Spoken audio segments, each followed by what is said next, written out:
আসসালামু আলাইকুম। আচ্ছা, উনি মাইদুল সাহেব আসছেন হলো রৌমারী কুড়িগ্রাম থেকে। তা ওনার আমরা প্রায় দুই আড়াই মাস আগে আমরা একটা অপারেশন করেছিলাম প্যারোটিড গ্ল্যান্ডের। আচ্ছা, তার আগে ওনার অপারেশন হয়েছিল, আমরা করছি সেকেন্ডারি কেস হিসেবে, মানে প্রিভিয়াসলি অপারেশন করার পরে ওনার আবার এটা প্যারোটিড গ্ল্যান্ডটা আবার ফুলে যাওয়ার পরে আমাদের কাছে আসে, আমরা আবার অপারেশন করে দিই। তা আমরা অল্প করে ওনার কাছ থেকে রোগের সংক্ষিপ্ত ইতিহাসটা শুনি। জি মাইদুল সাহেব বলেন। আসসালামু আলাইকুম, আমি মাহিদুল ইসলাম, রৌমারী কুড়িগ্রাম থেকে বলছিলাম। আমার এই সমস্যাটা আমি প্রথমত বুঝতে পারি 2012 সাল থেকে। তারপর কুড়িগ্রামে এক ডাক্তার দ্বারা আমি এটা অপারেশন করে নিই 2014 সালের এপ্রিল মাসে। তারপর মোটামুটি 6 থেকে 7 মাসের মধ্যে ভালোই ছিলাম। তারপর আস্তে আস্তে বড় হইতে প্যারোটিড গ্ল্যান্ডটা অনেকটা বেশি হয়ে যায়, মানে অপারেশনের পরে এটা আবার বড় হওয়া শুরু হয়ে যায়। তারপর আমি ইন্ডিয়াতে চলে যাই 2020 সালে। 2020 সালে ইন্ডিয়াতে যাই। ইন্ডিয়াতে গিয়ে ওখানে এমআরআই, তারপর ইএনটি সার্জন দেখানোর পর ওনারা বলছে কেসটা অনেকটা ক্রিটিক্যাল, তাহলে আপনার 1 মাস থেকে 40 দিনের মতো থাকা লাগবে। আচ্ছা, মানে অপারেশন থাকা লাগবে। কিন্তু ওই ইন্ডিয়াতে আমার সাথে থাকার মতো কোনো লোক না থাকার কারণে আমি বাড়িতে চলে আসছি। এরকমভাবে বাংলাদেশে অনেক ঘোরাঘুরি করার পর ভালো মানের ওইরকম মানে বিশ্বস্ত কোনো ডাক্তার পাই না। এই এপ্রিল মাসে, এই রানিং বছরের 26 সালে এপ্রিল মাসে অমিত ভাইয়ের সাথে যোগাযোগ করার পর উনি এই স্যারের কথা বলে। ও হলো অমিত, রংপুরে হেলথ সিটি হসপিটালের আছে, শেয়ার পার্টনার হিসেবে আছে। আচ্ছা, ওর বাসা কুড়িগ্রামে, রৌমারীতে। জি, আমরা একই এলাকার লোক, একই থানা। আচ্ছা, উনি আমাকে এই স্যারের ঠিকানা দেয়। তারপর আমি স্যারের সাথে দেখা করার পর আমার বিপি হাই ছিল, হাই প্রেশার। স্যারের সাথে দেখা করার পর উনি আমাকে 7 দিনের অবজারভেশনে রাখে আর কি, ওষুধ খাওয়ার পর আমার বিপিটা কন্ট্রোলে আসার পর এপ্রিল মাসের 26 তারিখ আমি ভর্তি হই রংপুরে।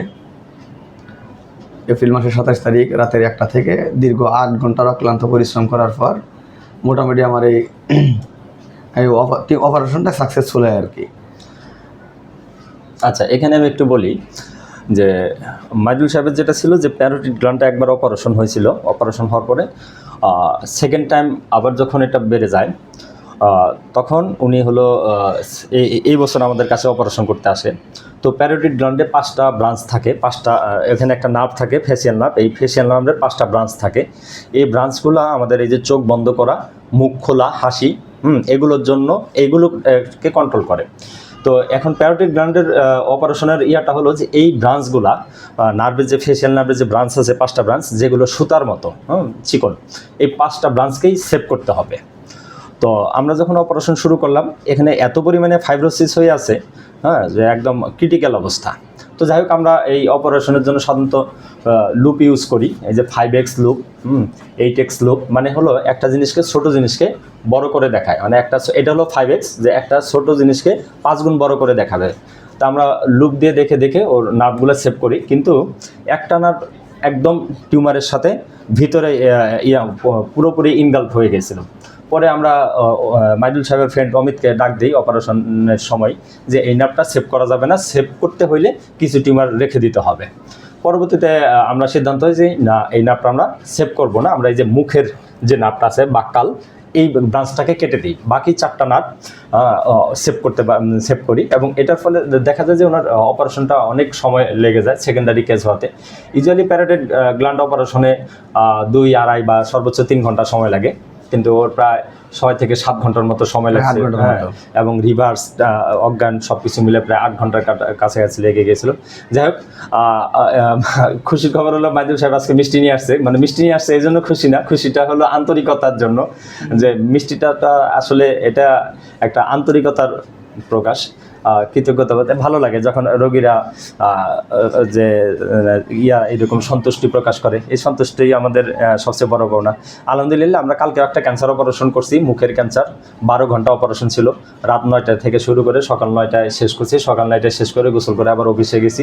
অফিস থেকে এসে 1-1.5 ঘন্টা ঘুমাই, এই যে চেম্বারে আসছি। তো যাই হোক, আমাদের সবার জন্য দোয়া করবেন। তো আচ্ছা, যেটা ইম্পর্টেন্ট, মাইদুল দেখি চশমাটা খোলো তো, চোখ বন্ধ করো। আচ্ছা, হ্যাঁ, চোখ বন্ধ করতে পারতেছে, মানে হলো চোখের যে নার্ভটা সেটা ইনটেক্ট আছে, এই যে মাসেলের যথেষ্ট পরিমাণে স্ট্রেংথ আছে। আচ্ছা, দাঁত দেখাও দেখি।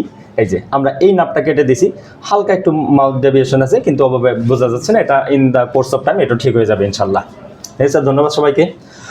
রংপুরে বড় অপারেশন হয় না, এটা এক সময়ের কথা ছিল।